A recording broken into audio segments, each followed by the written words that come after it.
Você tem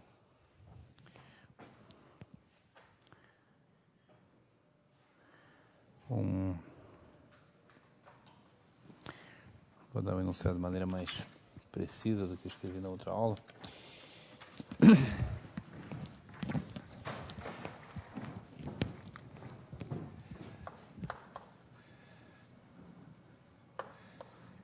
Você considera um espaço métrico.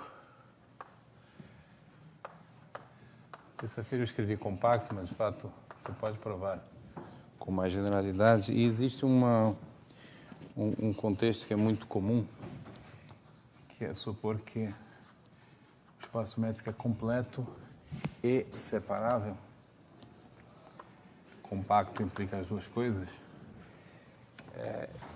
Essa classe de espaços métricos é tão comum que ela tem um nome. Ela foi muito estudada por matemáticos poloneses. Então, por vezes, isso aqui se chama de um espaço polonês. O espaço polonês é um espaço métrico completo e separado. Não foram os poloneses quem chamaram assim, não. Polonês por essa razão? Foi estudado por Banach, Sierpinski e vários outros matemáticos poloneses. F, uma transformação mensurável.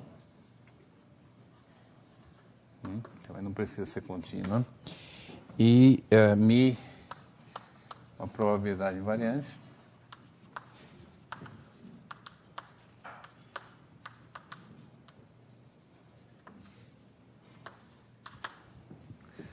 Então, o teorema diz o seguinte: existe um subconjunto M0, existe M0 contido em M com medida total. E vocês vão ver que esse M0, de fato, não depende da μ, da construção. Existe uma partição P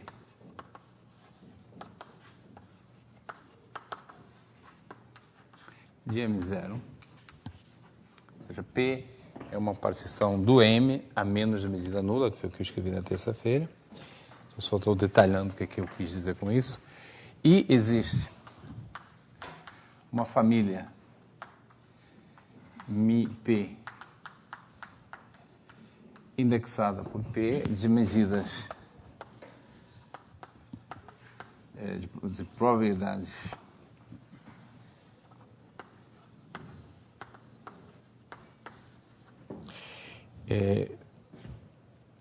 que satisfazem as seguintes condições.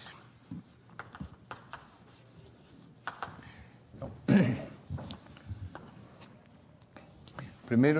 a primeira condição é que cada μP vive no respectivo P, tá, da medida total ao seu P, que a aplicação que a cada P associa a medida é mensurável. Vou ter que explicar isso aqui um pouquinho.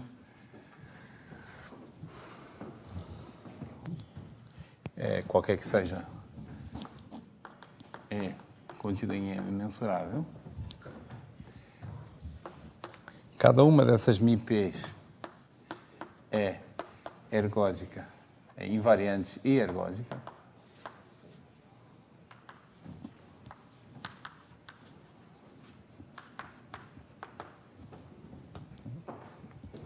E a condição mais importante de todas, μ de um conjunto é igual à integral de μP do conjunto integrado com relação a P.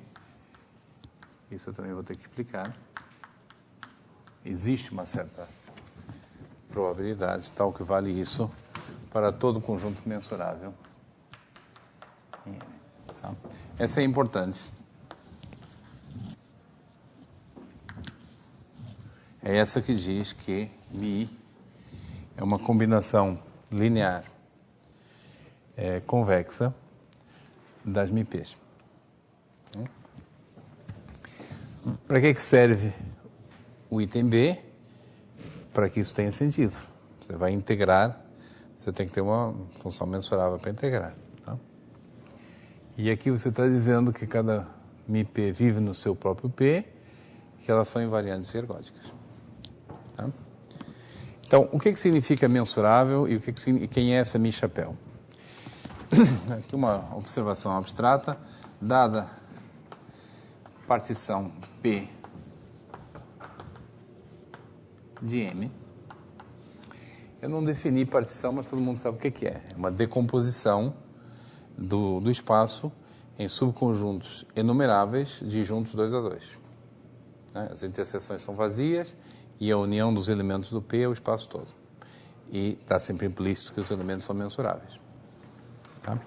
Então, dada uma partição do M, a gente pode colocar certa estrutura na partição. Então, primeira coisa, podemos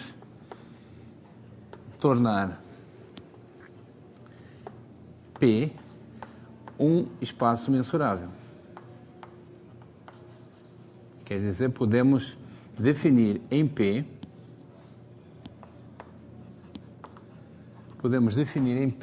P é um conjunto, como outro qualquer. Tá? É o conjunto dos elementos, é um conjunto de subconjuntos do M. Eu estou dizendo que eu posso definir de maneira natural uma sigma-álgebra de conjuntos mensuráveis em P. De que modo? Bom, eu tenho uma aplicação natural, π, que vai de M para P, que a cada x associa o elemento de P que contém x. Uma aplicação canônica. Esse elemento costuma ser denotado assim, P de x, elemento da partição que contém x. E sempre que você tem um espaço mensurável e uma aplicação sobre outro espaço, você pode definir aqui uma estrutura de espaço mensurável. O que isso significa? Você vai dizer quem são os subconjuntos de P que você considera mensuráveis. Definição, são aqueles cuja pré-imagem for mensurável. Tá? Então, dizemos que um subconjunto Q é mensurável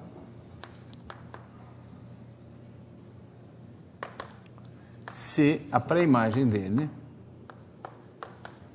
for mensurável, que está contida em M, é mensurável.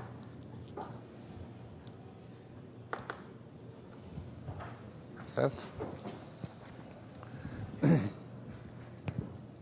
A outra coisa que a gente pode fazer, podemos tornar o P um espaço de probabilidade.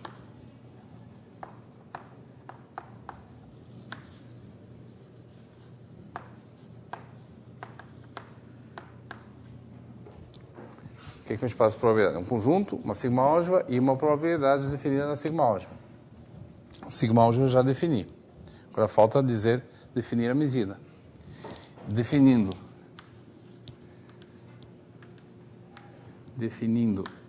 em P a probabilidade mi-chapéu, que é dada por... Isso aqui não tem nem graça. Eu tenho uma medida aqui, eu quero definir uma medida aqui, eu faço o iterado dela. Tá? Mi-chapéu é o π estrela de mi, ou seja, mi-chapéu de um subconjunto de P é mi da sua pré-imagem.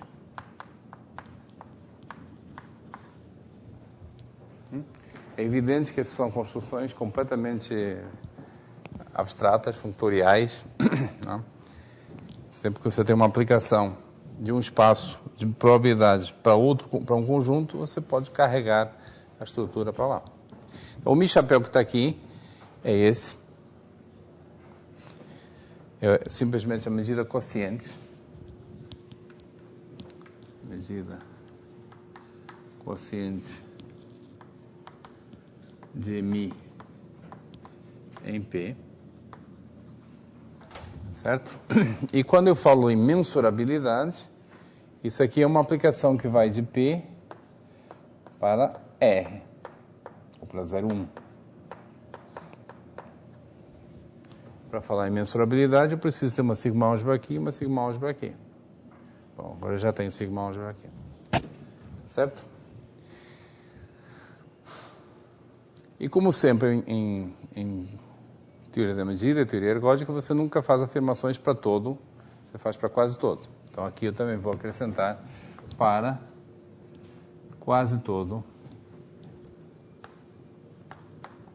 P em P, quase todo com relação a qual medida? Aquela que a gente tem. É o mi-chapéu.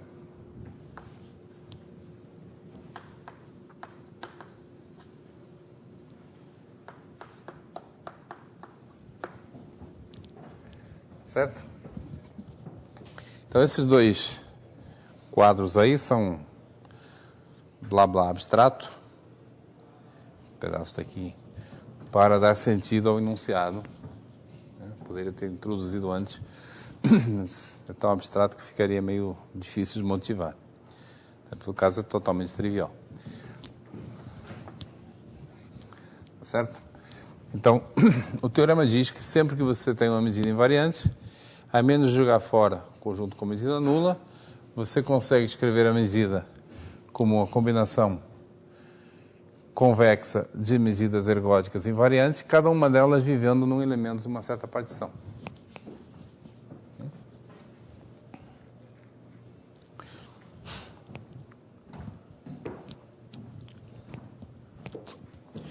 Bom, o que eu vou tentar fazer hoje? Tentar explicar que tipo de questões existem por trás desse enunciado. Eu vou enunciar um outro teorema, que não é um teorema de teoria ergódica, é um teorema de teoria da medida, do qual esse aqui é um corolário. E vou explicar por que é um corolário. E, em relação ao segundo teorema, eu verei o que é que dá para fazer em termos da demonstração. Então, vamos falar um pouquinho sobre probabilidades condicionais.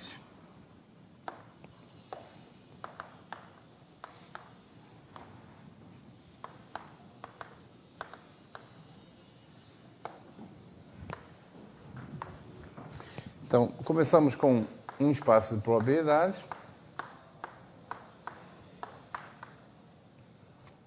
O que eu quero dizer quando eu digo que o próximo enunciado não é de teoria ergódica, é de teoria da medida? Quer dizer que não tem sistema dinâmico. Tá? Só tem a medida. Espaço de probabilidade. E vamos supor que eu tenho uma partição P finita.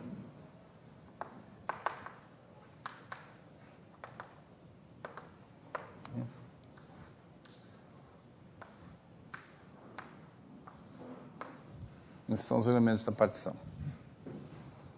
Então, a cada um deles, pi, a cada um deles eu posso associar uma medida, mi, que é chamada probabilidade condicional de mi dado pi, ou também chamado restrição normalizada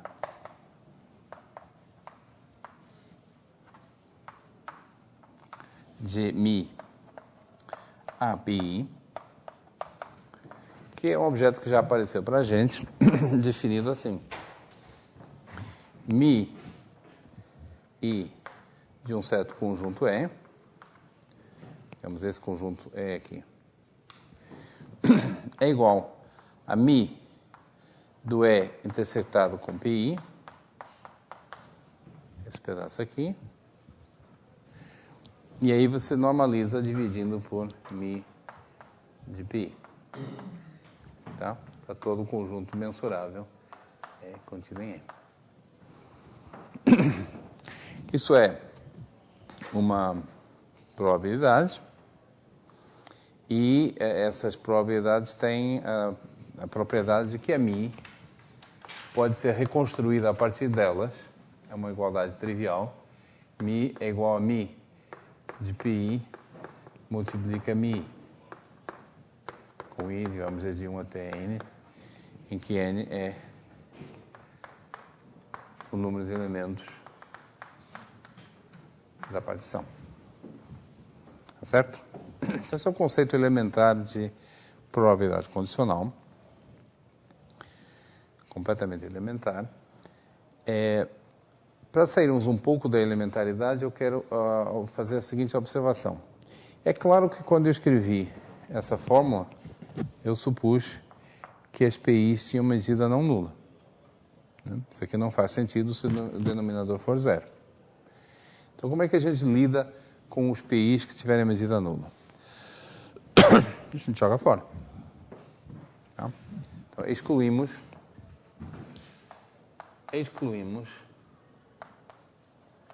todos os PIs com medida zero.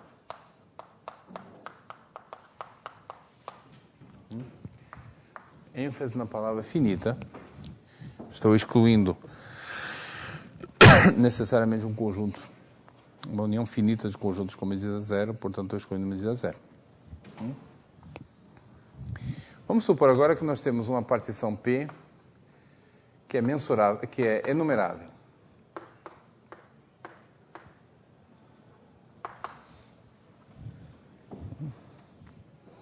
Tudo que eu fiz, eu posso fazer de novo.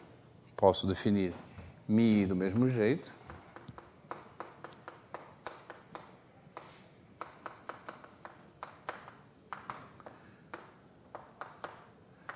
E posso excluir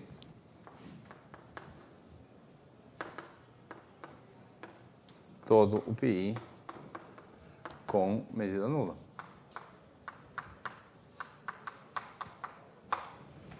Certo? De novo, eu estou excluindo uma família no máximo enumerável de conjuntos, portanto, a união, o conjunto total excluído tem medida nula. Tá certo? Agora, essa é a parte elementar da teoria. Agora vamos sair do elementar. E se a partição...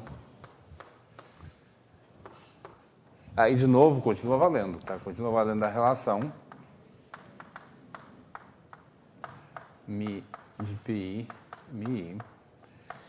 E se μ, se P for não enumerável.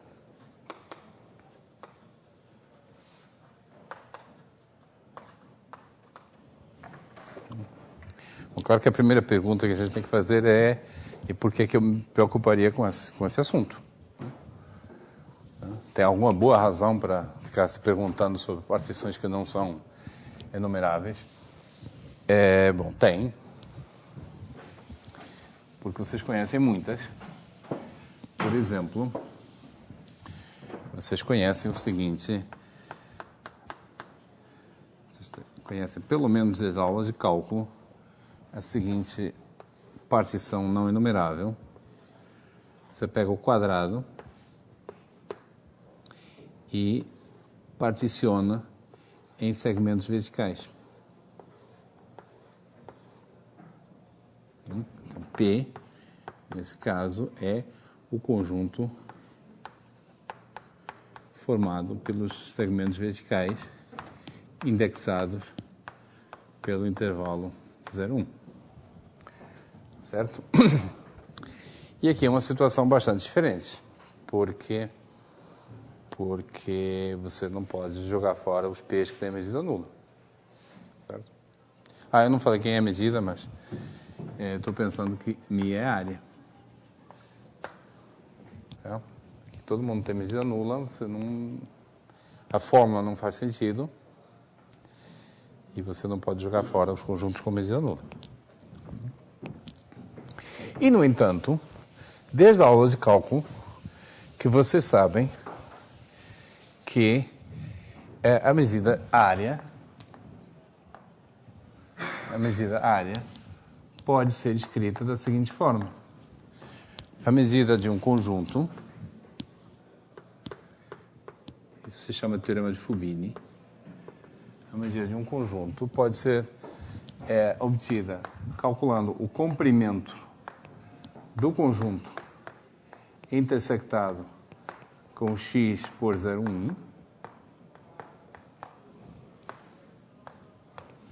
Ou seja, o comprimento ao longo do segmento. Vou ser um pouquinho formal aqui, vou colocar um índice x para dizer o comprimento ao longo desse segmento, para distinguir, são medidas distintas, o comprimento aqui e o comprimento aqui.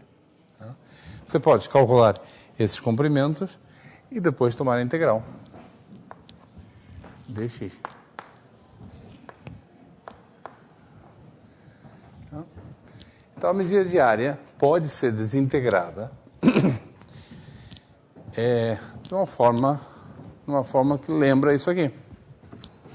A diferença é que, como você não tem mais uma partição inumerável, você não escreve essa desintegração como uma soma. Tá certo? Então, o que esse exemplo mostra é que mesmo em certas situações em que você tem uma partição não numerável, é possível encontrar objetos que são probabilidades vivendo em cada um dos elementos da partição e que desempenham um papel de probabilidades condicionais da μ condicionada aos elementos da partição. Tá? Então, a questão que se coloca aqui é quando é que nós podemos, em que condições é que é possível generalizar a noção elementar de probabilidade condicional para partições não enumeráveis.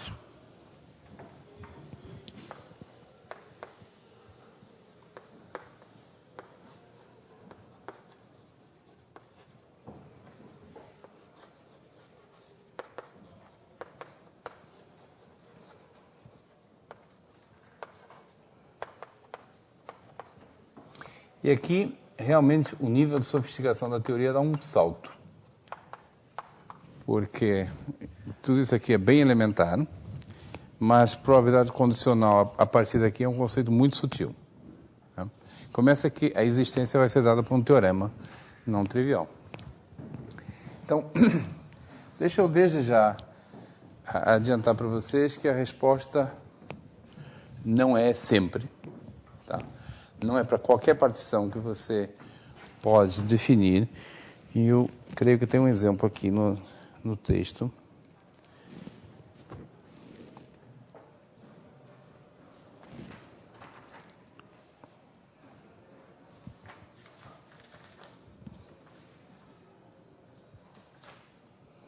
Eu vou talvez enunciar primeiro o teorema e depois olhar os exemplos. Tem exemplos aqui, sim.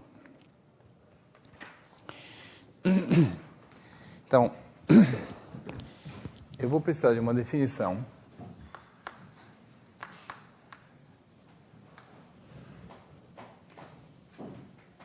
vou escrever aqui.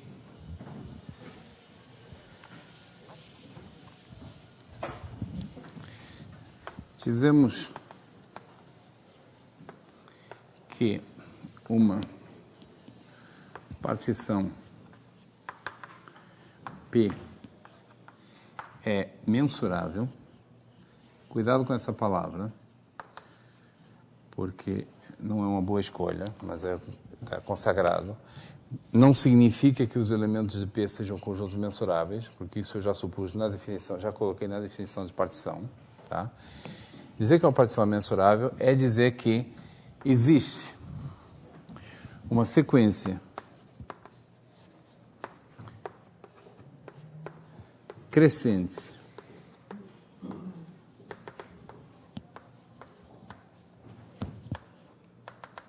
de partições finitas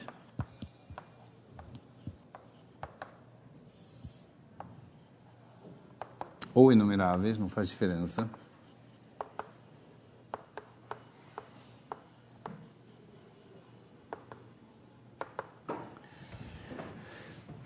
tais que, eu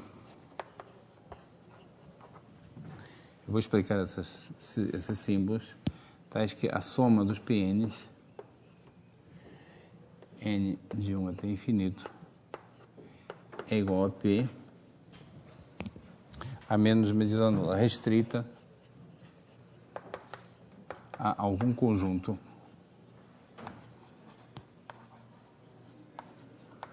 com medida total.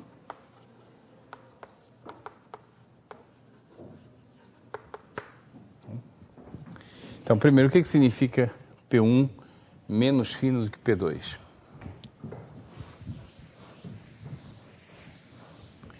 Dizemos que P é menos fina do que Q, são duas partições, se todo elemento de Q está contido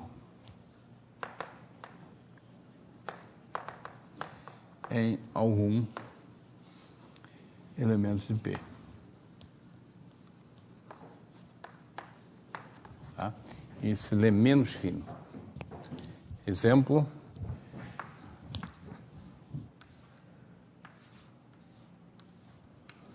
Isso aqui é a partição P.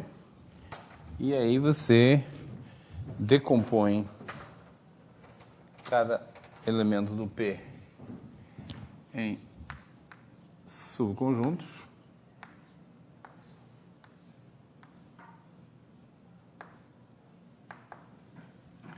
E isso é a partição Q. A partição mais fina tem elementos menores. Menores no sentido que estão contidos nos elementos da outra. Tá? Isso é uma relação de ordem parcial no espaço das partições. E aqui eu estou pedindo que exista uma sequência crescente. Quer dizer, você vai refinando, vai a cada passo decompondo os elementos da Pn em subconjuntos para obter Pn mais 1, sempre finitas ou inumeráveis, de tal modo que o limite dessa construção, o que é Pn, é a soma, isso ele é soma dos Pns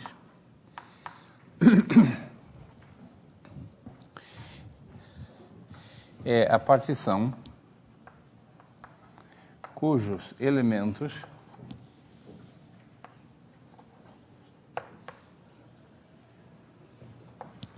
são os conjuntos maximais P, tais que, para todo P, para todo N, P está contido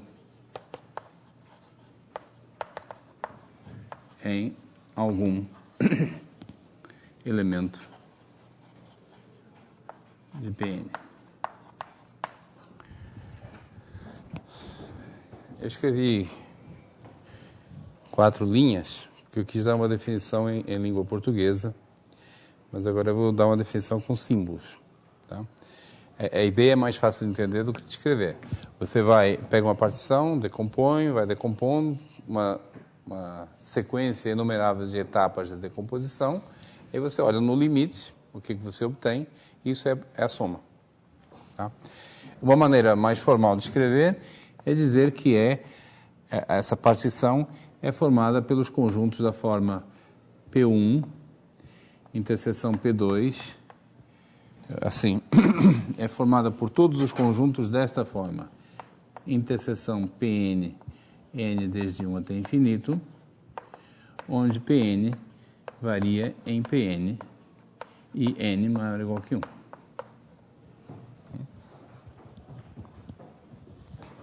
Essa definição não supõe que a sequência seja crescente. Tá? Pode pegar, por exemplo, um pequeno exemplo aqui. Aliás, 2 pequenos exemplos.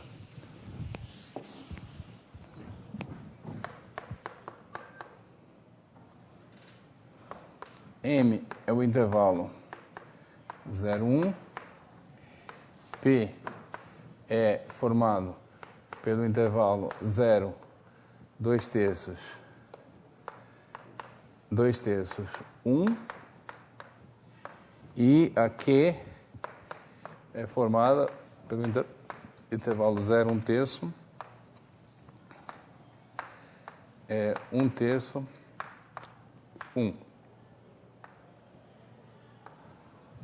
Tá? Quem é a soma de P com Q? Bom, vejamos. Do lado do P, você tem o intervalo de 0 a 2 terços, fechado aqui, fechado e aqui aberto, e tem o intervalo 1 terço, 2 terços. Do lado do Q, você tem de 0 a 1 terço e de 1 terço a 1. Certo? Quem é a soma? É formada pelos maiores conjuntos que estejam contidos em um roxo e um rosa. Ou seja, esse aqui, de 0 a 1 terço. Depois, de 1 terço a 2 terços. E depois, de 2 terços a 1. Certo? Essa aqui é a partição, a soma.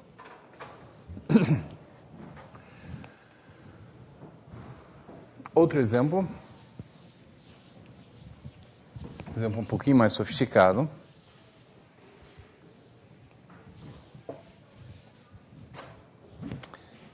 Toda a partição finita é mensurável. Porque você pode tomar, se a P é finita, você pode tomar P1 igual a P2 igual a P3, todo mundo igual a P. E, portanto, a condição é satisfeita. Toda a partição mensurável é mensurável. Toda a partição enumerável é mensurável. Porque você pode, de novo, tomar todas as PNs iguais a P. Tá?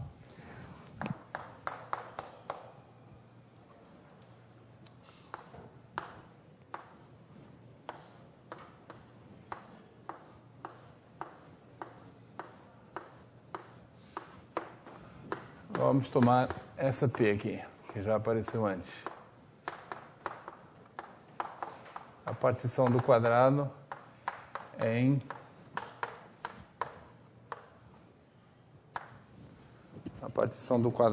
em segmentos verticais. Eu vou encontrar para vocês vou mostrar que essa partição é mensurável. Então, vai ser o primeiro exemplo de uma partição que é mensurável, mas que não é nem finita nem enumerável. Eu faço isso do seguinte modo. Eu tomo os números racionais em 0, 1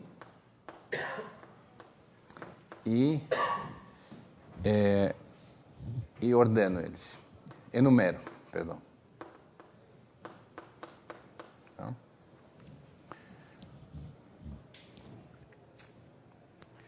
E agora eu vou construir partições, uma sequência de partições. Vou dizer para vocês quem é a primeira. A primeira partição é formada pelo... Eu vou fazer desenhos em vez de escrever fórmulas. Pelo retângulo de altura entre 0 e 1, e aqui vai entre 0 e Q1, tá? Vírgula, Q1 até 1. Tá certo? Agora eu vou dizer quem é a partição P2. Tem que ser mais fina do que essa. P2 será de 0 até Q1, vírgula, de Q1 até Q2, vírgula, de Q2 até 1. Claro que ao escrever assim, eu estou supondo que o Q1 é menor que o Q2, mas é porque eu não quero ficar escrevendo muitas vezes a mesma coisa. Se o Q2 for menor do que o Q1, a partição é de 0 até Q2, depois de Q2 até Q1 e de Q1 até 1. Tá? Então, o que eu estou chamando aqui de Q1, de fato, é o menor dos dois, e o Q2 é o maior. Tá certo? Bom, já todo mundo entendeu quem é P3. Quer dizer, eu vou jogando racionais e vou usando esses racionais sucessivamente naquela enumeração, eu vou usando para cortar o quadrado em pedaços. Tá certo? Então, quem é P nesse caso? Quem é a soma?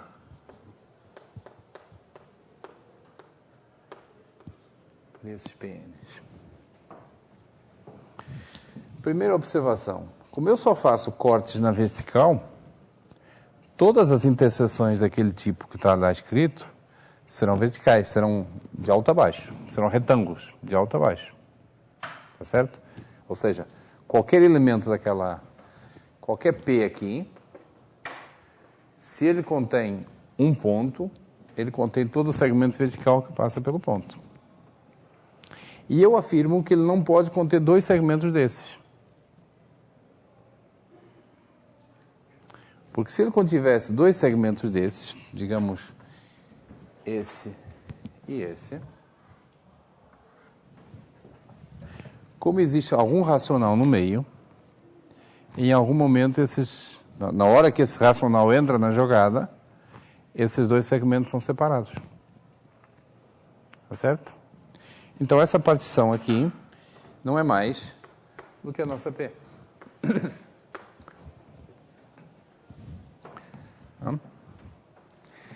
Ou seja, deixa eu até... Essa é uma noção, na minha experiência, é uma noção, na hora que você entende, é uma noção extremamente intuitiva, mas demora para perceber que é intuitiva. O que é uma partição ser mensurável? Pensem naqueles P1, P2, P3, etc., como sendo obtidos desse jeito. De cada vez, você pega um elemento da partição anterior e você divide em dois. Então, isso que você sempre pode supor, é um exercício, você sempre pode supor que as partições são finitas e são obtidas desse jeito. Cada passinho consiste em pegar um elemento da partição anterior e cortar em dois. Bisseções. Então, a partição é mensurável se ela puder ser obtida como limite de uma sequência de bisseções, de cortar em dois. Você escolhe um elemento da partição que você tem, corta em dois e passa adiante. É a partição seguinte. Tá certo? Exercício, eu poderia ter definido desse jeito e não alteraria a definição. Tá bom? Então, é isso que significa uma partição ser mensurável. Diga.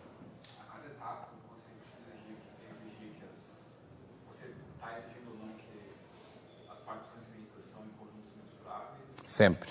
Todas as minhas partições são com conjuntos mensuráveis. Sempre. Tá? O limite não necessariamente vai precisar... O limite porque vai ser uma interseção. Cada elemento da partição, limite é uma interseção enumerável de conjuntos mensuráveis. Tá? Então não se deixem enganar pela palavra mensurável aqui. Inclusive, acho que isso é uma tradução infeliz do russo.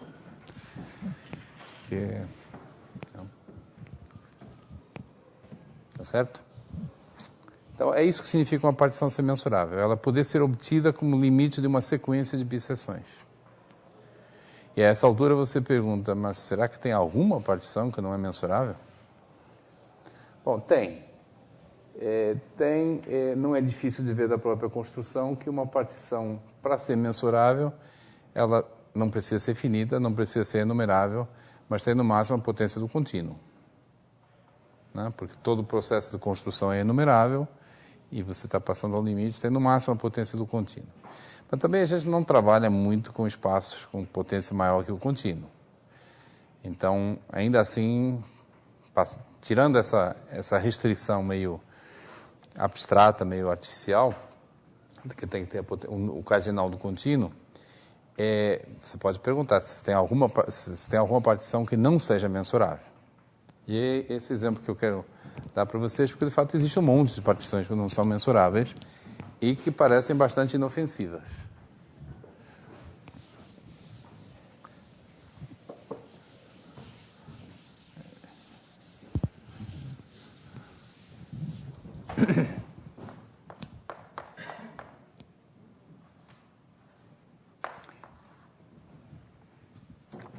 Então, suponha que você tem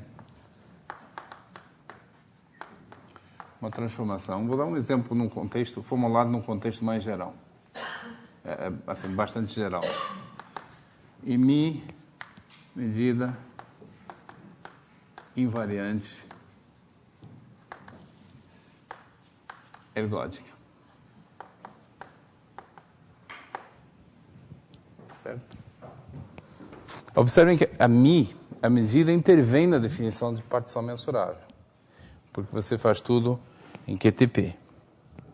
Tá? Você tem o direito de jogar fora medida nula, conjunto com medida nula, e isso envolve a medida que você está considerando. Tá?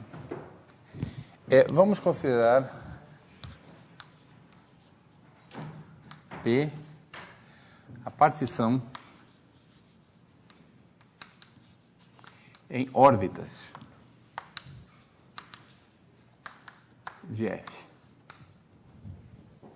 Certo? Então, você pega o X, pega toda a sua trajetória, isso é um elemento da partição. Outro ponto Y, que não é iterado do X, podemos dizer invertível aqui, para não haver ambiguidades bobas, mas não faz muita diferença. O Y, que não é iterado do X, pertence a outro elemento da partição. Tá?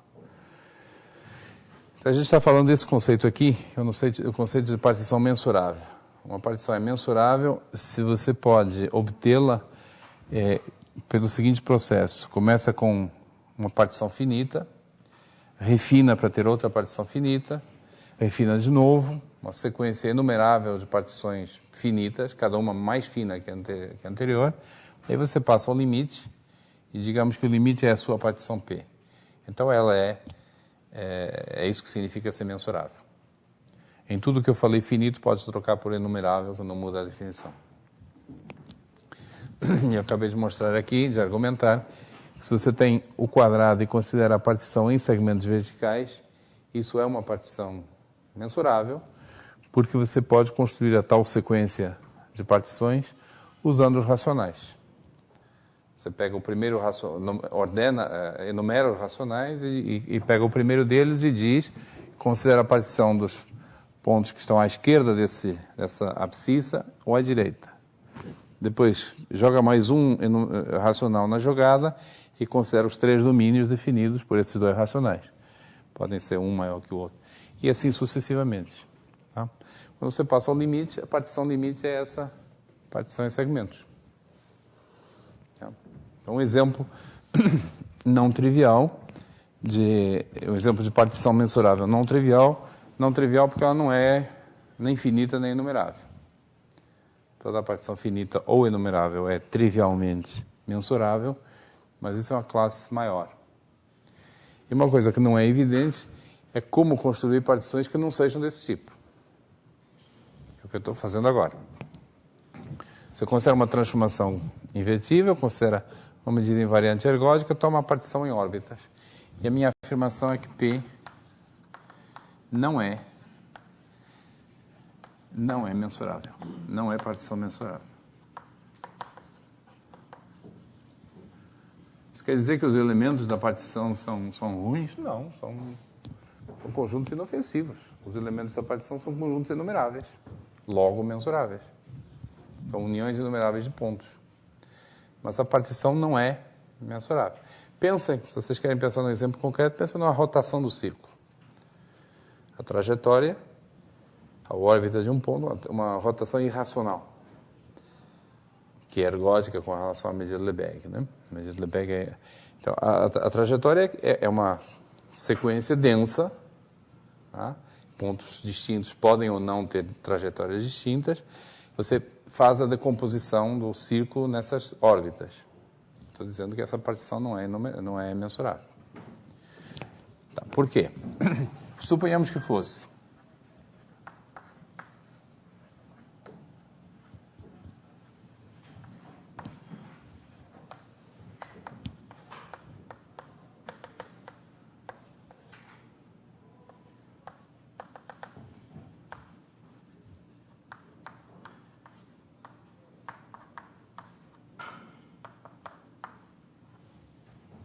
Suponhamos que fosse.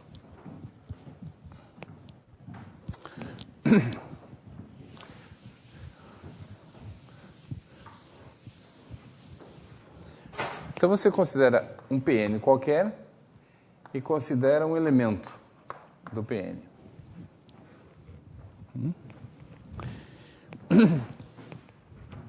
Eu não sei quem são essas partições, mas uma coisa eu sei.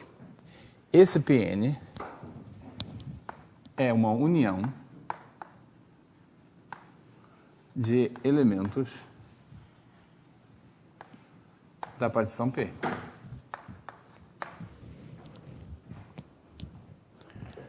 Porque isso é uma sequência crescente. Tá? A partição P é mais fina ainda. Tá? Quando você tem isso aqui, essa P é mais fina. P, N é menos fina do que P. Por definição, por construção. Né? Lembra que isso aqui é a família de todas as interseções Pn, N de 1 até infinito, com Pn em Pn e N maior ou igual que 1. Então, todo elemento da P está contido em algum elemento da Pn. Então, todo elemento da Pn é união de elementos da P. Tá certo? Você não pode ter essa figura assim. Você não pode ter essa figura. Aqui está um elemento da Pn e aqui está um P da P. Não pode, ele tem que estar contido. Essa partição é minimal no sentido de que toda elemento da união de elementos de qualquer outra. Exatamente. Ela é a partição menos fina, que é mais fina do que todas as PNs. Tá? Qualquer outra partição mais fina do que todas as PNs, os seus elementos estão contidos nos elementos dessa aí. Tá certo? Esse símbolo aqui eu leio como soma, mas você também pode ler como supremo. Se pensar na relação de ordem, esse é o menor dos majorantes da sequência Pn. Tá?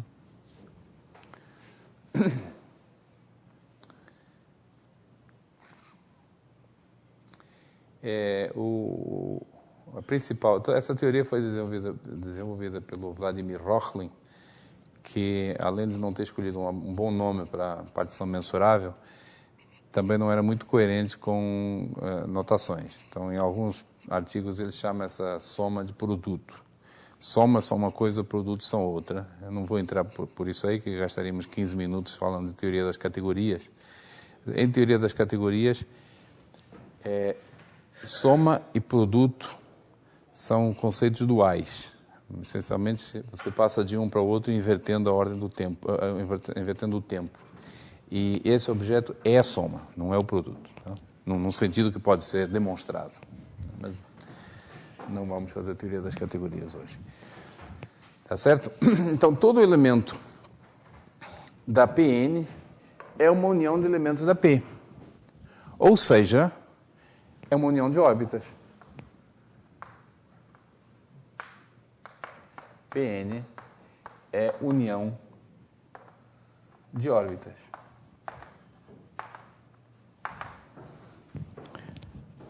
Bom, dizer que é uma união de órbitas é mais curto do que dizer que é uma união de elementos da P. Mas tem uma maneira ainda mais curta de dizer isso.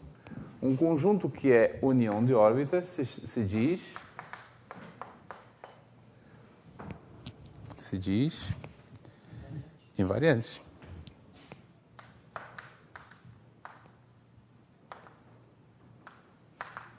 Então, todos os elementos de todas essas partições aí são conjuntos invariantes.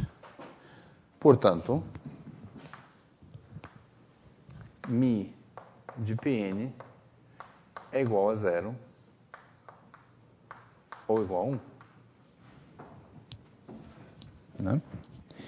E, como as Pn são partições, não dá para ter dois elementos da mesma PN com medida 1. O mundo não é suficientemente grande para isso. Então, é um elemento de cada PN que tem medida 1. E tem que ter um, porque como essas PNs são finitas ou inumeráveis, se todos os PNs tivessem medida 0, a união teria medida 0.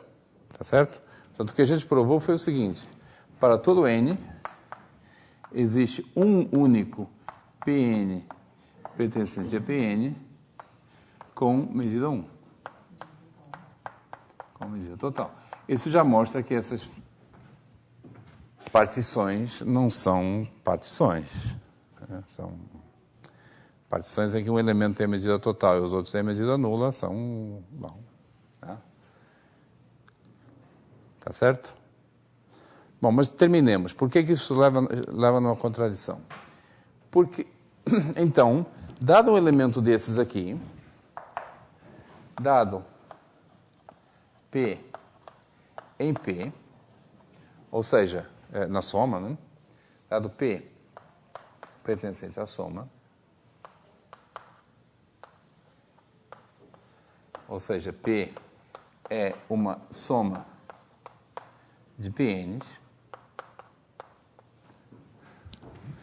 Vamos chamar esse PN distinguido aqui de PN chapéu. PN chapéu é o único elemento da partição PN que tem a medida total.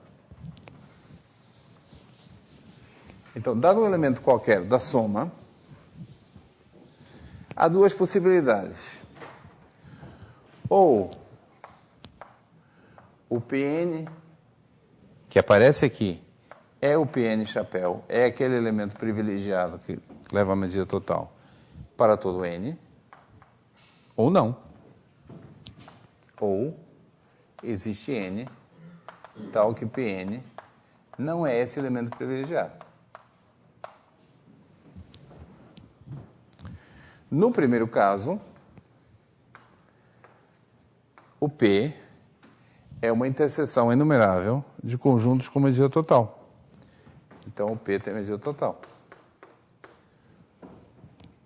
E é uma única escolha.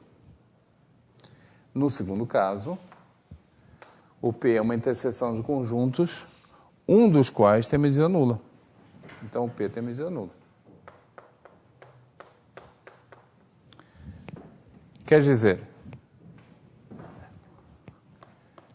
existe um único P chapéu em P, tal que Mi de P chapéu é 1. E os demais elementos da partição soma tem a medida nula. Tá certo? Então, o que eu fiz aqui? Eu calculei a soma e concluí que é uma partição trivial, em que existe um elemento com medida 1 e todos os demais com medida 0. Isso aqui implica que a soma não é P, porque P é partição em órbitas.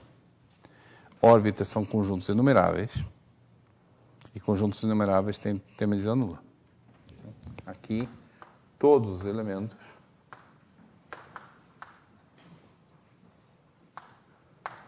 têm medida nula.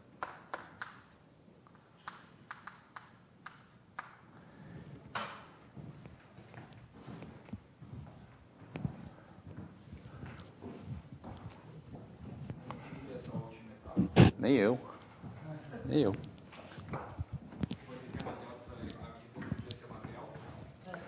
A menos que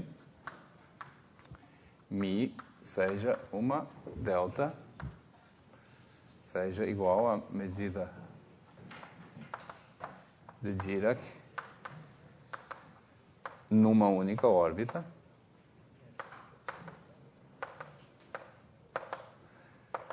Que é necessariamente periódica.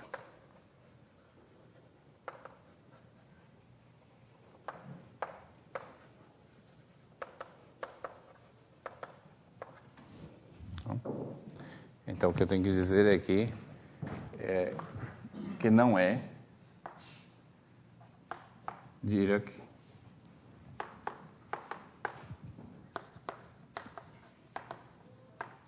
numa órbita periódica. Tem que excluir esse caso.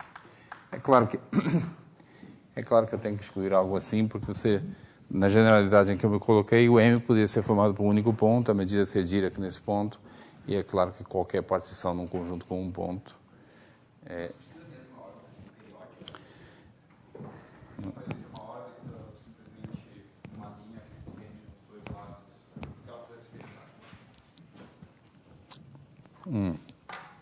Então você está preocupado com a possibilidade de nós termos a nossa probabilidade vivendo numa órbita, uma única órbita, essa parte é consenso, mas ela não ser periódica. Tá. Vamos chamar x um ponto da órbita, para fixar ideias. Qual a medida que você quer dar ao x? Ao ponto x sozinho.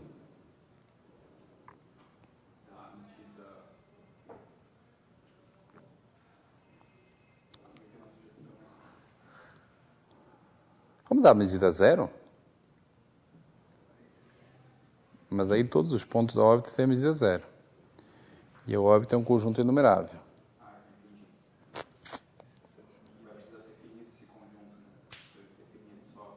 A única soma finita de parcelas todas iguais, finita não nula, é uma soma finita.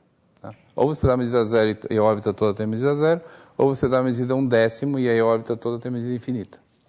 Tá certo? Então, quando você tem uma medida finita suportada numa órbita, a órbita é necessariamente periódica. Então, você exclui esse caso, que é trivial, tá? É uma coisa sem graça, você tem um certo número de pontos e tira esse caso aí. Em qualquer outro caso, um sistema ergódico, você não tem... A partição em órbitas não é mensurável, tá? Eu não vou explorar isso aqui, não é o interesse, é só para não dar a impressão de que a gente está... É um pouco para ajudar a entender o que a noção de mensurável significa. Diga. Se eu for um espaço métrico compacto, você pode concluir alguma coisa? Não. Exercício.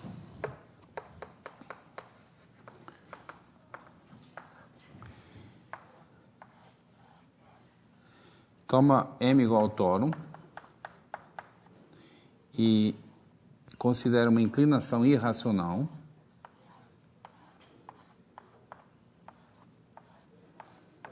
e considera todas as retas com essa inclinação. Elas formam uma partição do espaço e essa partição não é mensurável. Aliás, antes eu já tinha dito, como exemplo particular disso aqui, se você considerar M igual ao círculo e F uma rotação irracional, você está num compacto. Aliás, é essencialmente o mesmo exemplo. Não, eu quero dizer que dado o espaço, se o M for compacto e F for contínuo, existe uma medida invariante.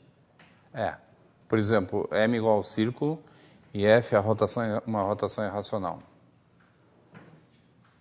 Tá? Aí, nesse caso, a medida de Lebesgue é invariante. A partição em órbitas de uma rotação irracional não é mensurável.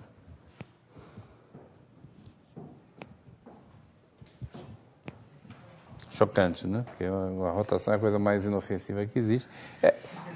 Só é chocante porque a palavra mensurável sugere para a gente que tudo é mensurável na vida real, né? Mas não é, a palavra é mal escolhida. Devia ser partição bem aproximada por partições finitas, está no fecho das partições finitas, num certo sentido. Né? Pode ser obtida como limite de partições finitas. Essa aqui é a ideia. Bom, a partir daí tem uma conjectura natural. Se você é capaz de definir medidas de probabilidades condicionais para partições finitas, talvez, para um argumento de passagem ao limite, você consiga definir para partições mensuráveis. Como é que você faz? Estratégia da prova, você constrói as probabilidades condicionais relativamente aos elementos da partição P1, depois em relação aos elementos da partição P2, P3, etc.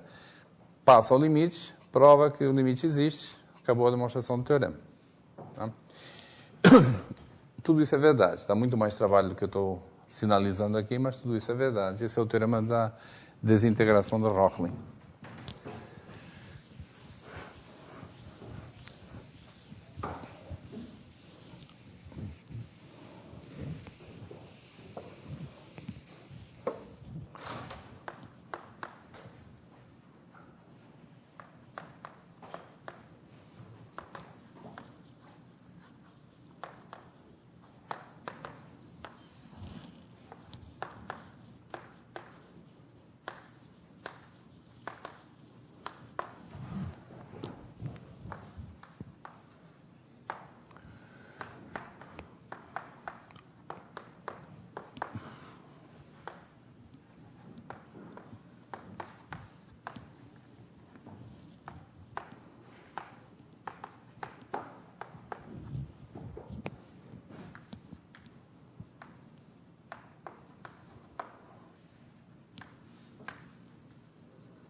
eu estou enunciando errado. Isso não é tão geral assim. A gente supõe que M, espaço métrico completo separável, espaço polonês,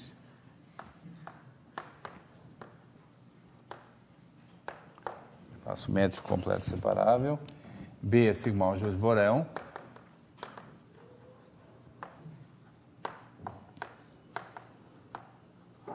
e Mi é uma probabilidade boreliana.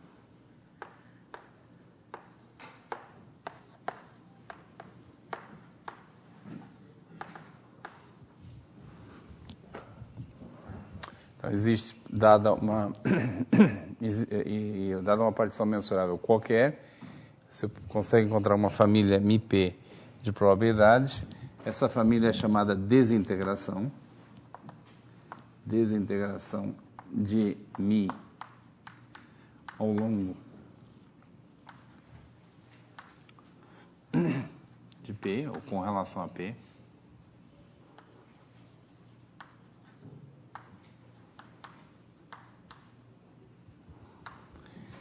As MiP são chamadas probabilidades condicionais, e essa família satisfaz 3 condições.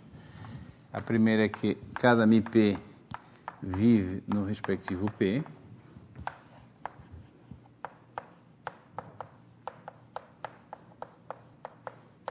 Mi chapéu tem o mesmo sentido que eu expliquei antes, é a projeção, a medida da projeção na partição.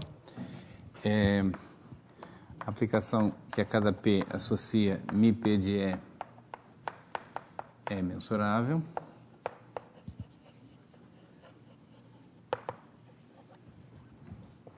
Para todo o E mensurável contínuo em M. E a propriedade importante, Mi de E é a integral de MiP de E de Mi chapéu de P para todo E mensurável contínuo em M.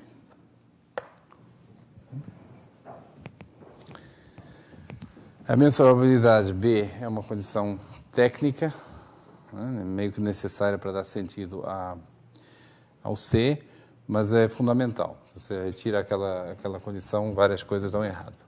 Uma das coisas que está errado é a segunda parte do teorema, que diz, além disso, a desintegração MiP é essencialmente única.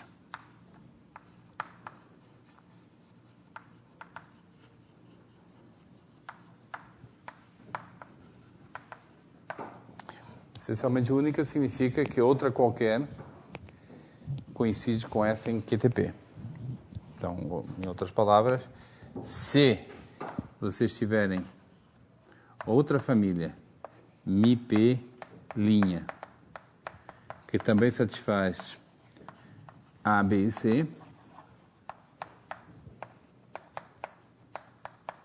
então MiP é igual a MiP linha para Mi chapéu quase todo P.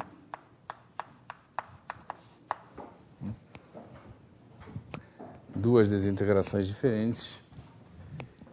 Bom, é meio que óbvio que você tem que permitir isso, porque você poderia, se você me der uma família, qualquer dessas, eu vou modificá-la para um único valor de P. Isso não vai afetar essa condição, porque ela continua sendo só para quase todo. Também não vai afetar essa aqui, que é a mensurabilidade, só muda um ponto, não muda a mensurabilidade. E também não afeta isso aqui, porque a integral não vê alterações em medida nula. Tá? Então você tem que permitir isso aí. Então, o teorema de Rochlin, de desintegração de Rochlin, diz o seguinte: é possível definir probabilidades condicionais relativamente a partições, sempre que a partição seja mensurável. Isso é uma extensão não trivial da teoria elementar de probabilidades condicionais, para partições finitas ou partições enumeráveis. Tá certo? Então, a partir daqui, nós temos duas questões. A mais imediata, a mais urgente, é vamos melhorar o teorema de Rochlin. Vamos enfraquecer a hipótese. Assim como a gente passou de partição finita, enumerável para mensurável, vamos fazer mais geral. Tá? Bom, essa parte não vamos fazer isso porque não pode. O Rochlin também provou que a conclusão do teorema vale se e somente se a partição for mensurável. Então, essa é a melhor extensão possível. Probabilidades condicionais relativamente a partições estão definidas se e somente se a partição for mensurável.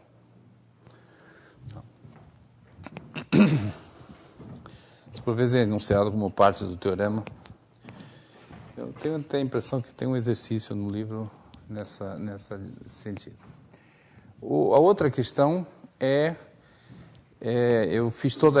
desenvolvi toda essa teoria para demonstrar o teorema da decomposição ergódica.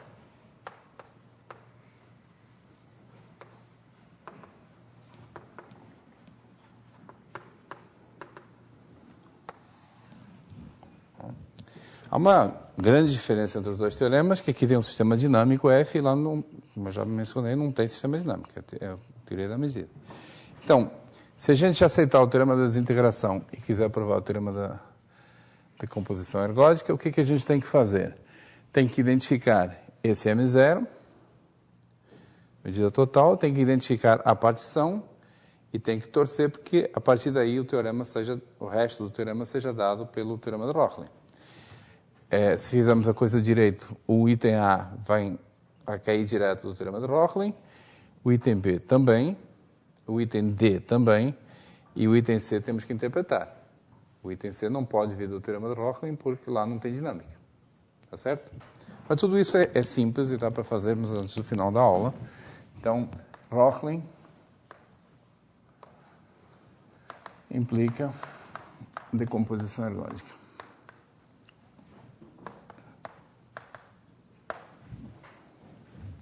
E eu, inclusive, prometi que esse M0 não vai depender da medida μ.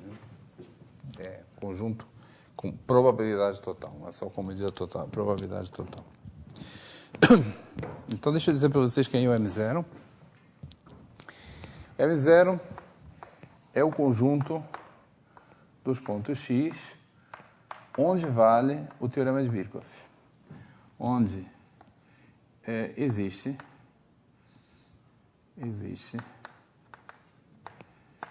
φ til x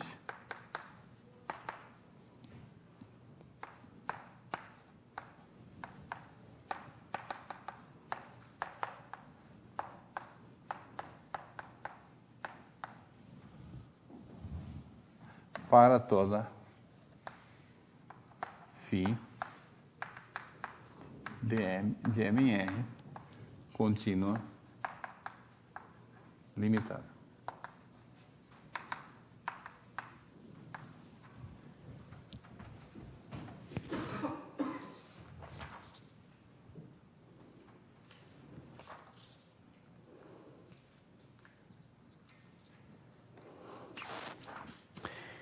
Então, μ de M0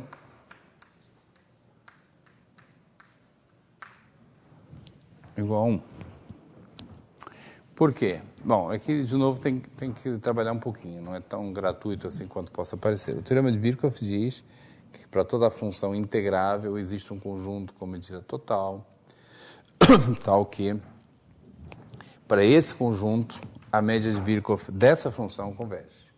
Nós aqui estamos tomando a interseção sobre todas as funções contínuas limitadas. E o conjunto das funções contínuas limitadas, evidentemente, não é enumerável.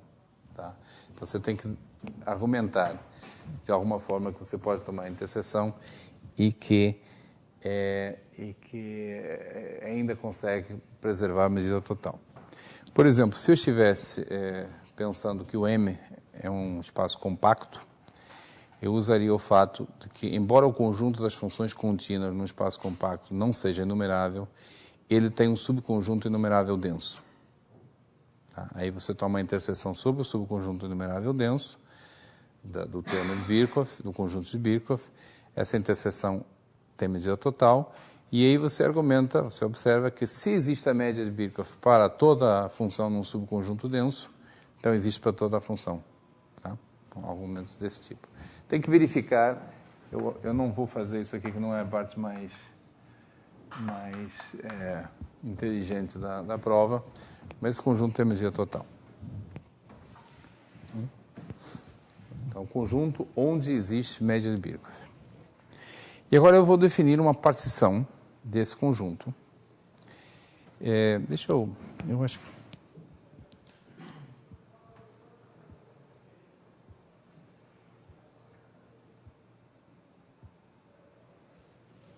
Deixa eu fazer o seguinte, eu vou pensar no caso, aqui para fixar ideias, vou pensar no caso M compacto. No livro está escrito o caso geral, eu vou argumentar no caso em que o M é compacto. Então aqui, a verificação aí eu não preciso nem falar em função limitada, né, porque é automático. Isso aqui segue de que o espaço das funções contínuas é separado, tem subconjunto enumerável denso. No livro está feito o caso geral, quero tornar o mais transparente possível a ideia. Tá?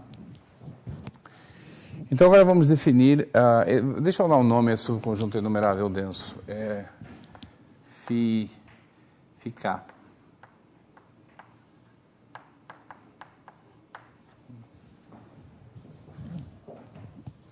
Tá certo? Agora eu quero definir a partição P. A partição que do M0, e eu quero defini-la de um jeito que eu possa ver que ela é mensurável. Então eu vou dizer para vocês quem é a partição P. 2 pontos x e y.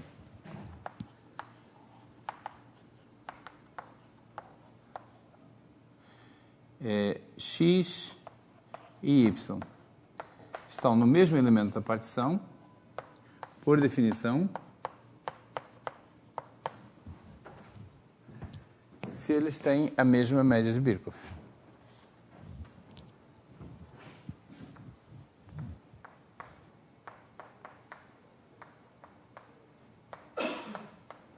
Para toda a função contínua.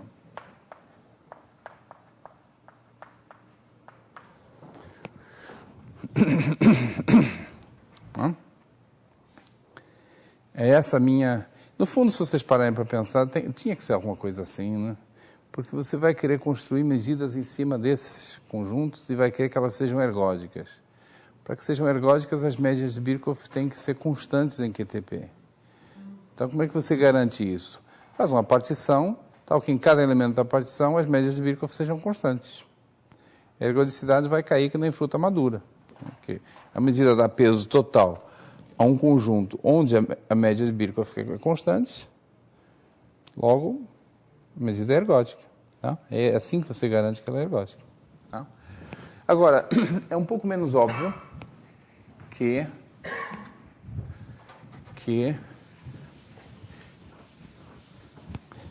você possa obter essa partição que ela seja mensurável. Como vocês acabaram de aprender a noção de mensurável, não é muito fácil de ver isso, mas para realmente entendermos a noção de mensurável, é um bom teste de partição mensurável. Isso aqui é um bom teste. O que é a partição ser mensurável? É você poder definir os seus elementos por uma sequência de bisseções. É você poder dizer, eu vou estabelecer uma sequência de bisseções e essa sequência vai separar pontos que são para ser separados, pontos que não estão no mesmo elemento da P. Então, eu vou dizer para vocês quem é a sequência de bisseções. Você separa x de y se existir alguma função que dê médias diferentes.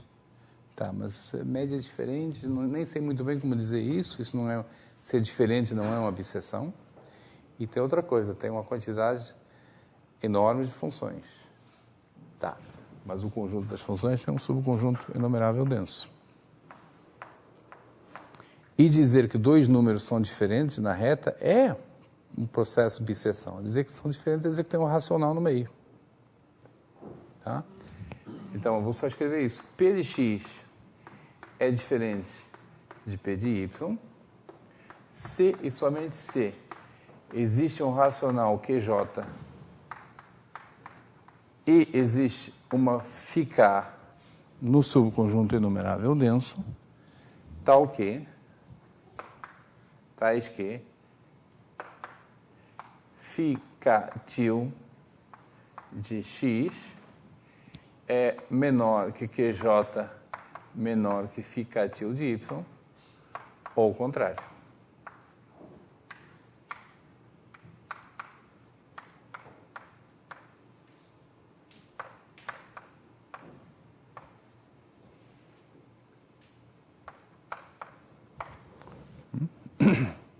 Como os racionais são um conjunto numerável, os φk são um conjunto numerável, você tem uma família enumerável de critérios para separar pontos. E essa separação corresponde a construir a partição. Porque se a função tiver as mesmas médias de Birkhoff para todas as funções do subconjunto numerável denso, tem as mesmas médias de Birkhoff para todo o subconjunto, para toda a função contínua. Tá certo? Então, isso aqui é crucial para entender direito o que significa mensurável. Tá? O que significa uma partição ser mensurável. Ela poder ser construída por uma... Tá certo? Por uma sequência de bisseções, de separações. Então, podemos aplicar Rochlin.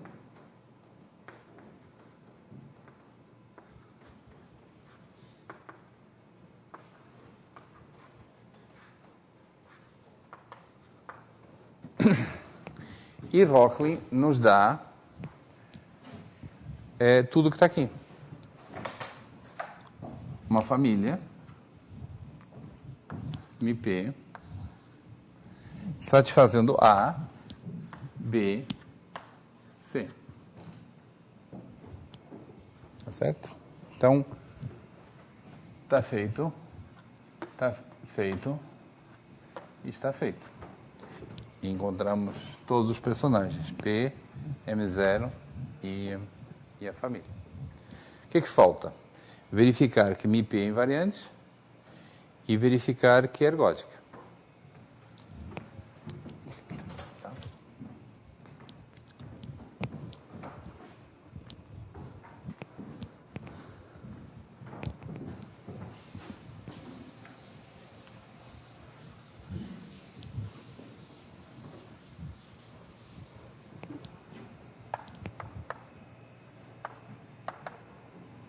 Vou inverter a ordem porque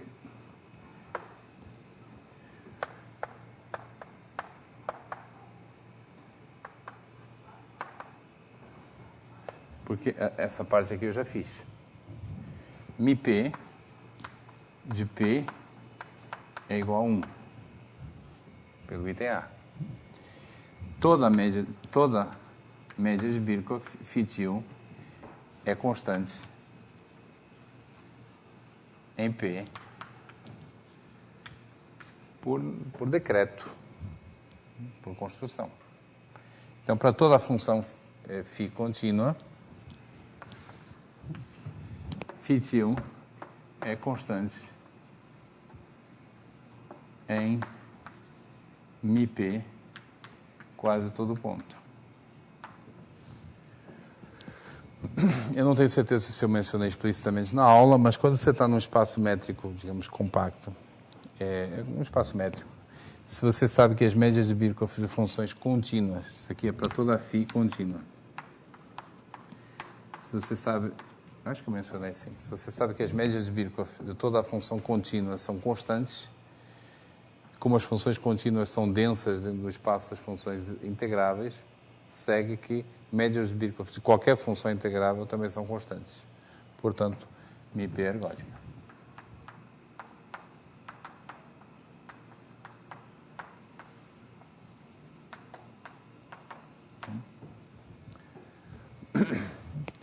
maneira um pouco estranha de você... um ângulo um pouco estranho da ergodicidade.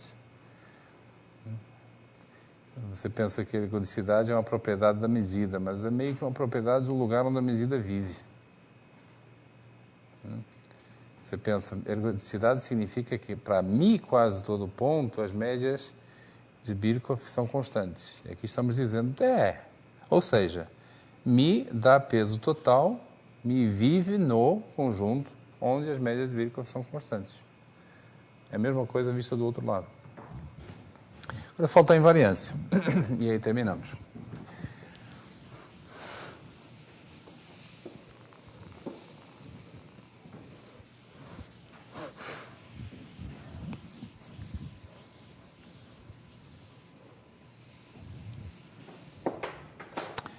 Então eu quero mostrar que μp é invariante.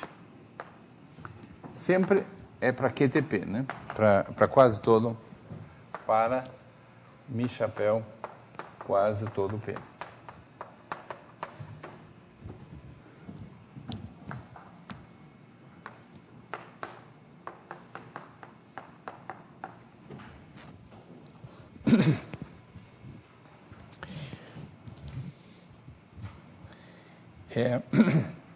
Eu vou considerar o seguinte, vou considerar a família das F estrela de μp. Por que eu faria isso? Porque o que eu quero mostrar é que μp e F estrela μp são a mesma coisa. Tá? Então, vamos dar um nome a isso aqui, tá? μp. Eu quero mostrar que μp e νp são iguais para QTP. Primeiro fato, νp do P é igual a μp da pré-imagem.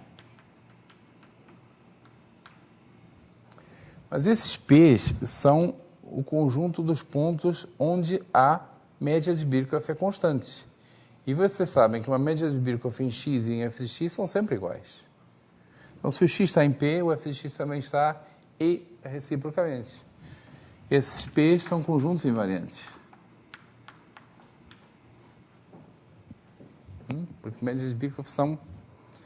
Aí eu estou explicando para vocês já expliquei o segredo de conseguir a ergodicidade, é fazer a média de Birkhoff constante. E o segredo de conseguir a invariância é fazer que a partição, os elementos da partição sejam conjuntos invariantes. Tá? Isso aqui é igual a 1. Então, item A. A aplicação que a cada P associa νp de E, dado um conjunto mensurável, é igual, isso aqui é igual a μp da pré-imagem. E como a pré-imagem de um conjunto mensurável é mensurável, essa propriedade me diz que essa aplicação é mensurável.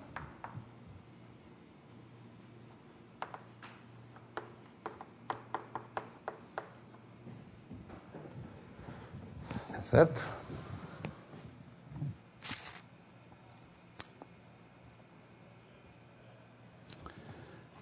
Eu acho que vocês já entenderam qual é a minha jogada. Eu quero provar que a família νp satisfaz essas três condições e eu vou usar aquele cantinho, aquele pedaço enunciado para dizer que elas são iguais em quase todo ponto.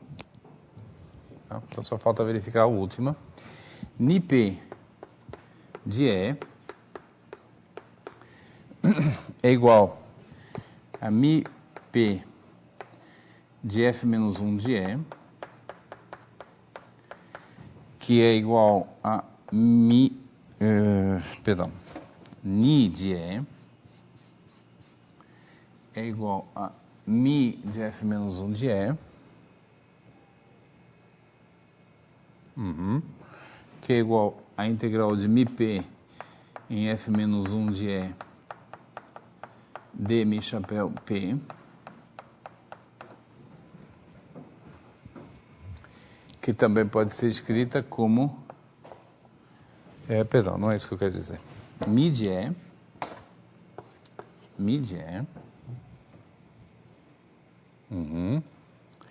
é igual a isso aqui, porque a Mi é uma medida invariante, que é igual a isso aqui, porque as MIPs satisfazem aquela condição, que é igual a NiP de E de Mi chapéu P. De novo, para todo E mensurável.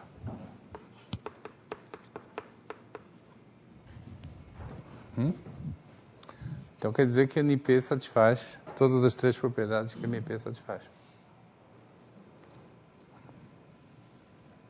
Não existe Ni, eu me enrolei aqui, não existe Ni. Só existe a medida Mi. E acabo de verificar que essa NiP também é uma desintegração dela. Logo, MIP é igual a NiP, ou seja, igual a F estrela MIP para quase todo P em P. Certo? Que é o que eu queria provar. O que fez a prova funcionar? Tudo aqui é banalidade, exceto isso aqui. P invariante.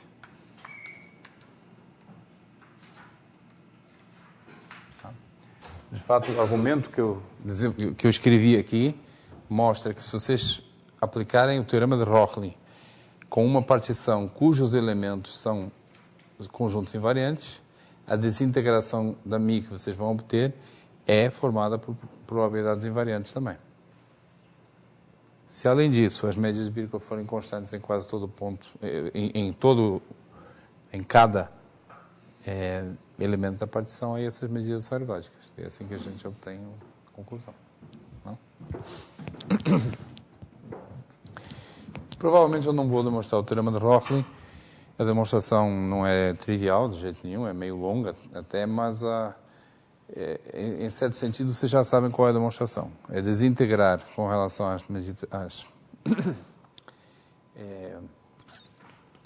partições finitas, as PNs, e depois passar o limite. A parte não trivial, que tem ideias, é mostrar que o limite existe.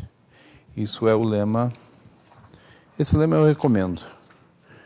É o lema 5.2.1, que é o que diz que o limite existe. Tá?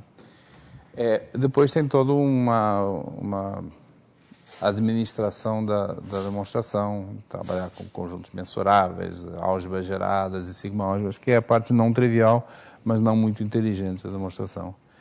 Que você tem que fazer direito, mas aí não tem realmente muito mais ideias.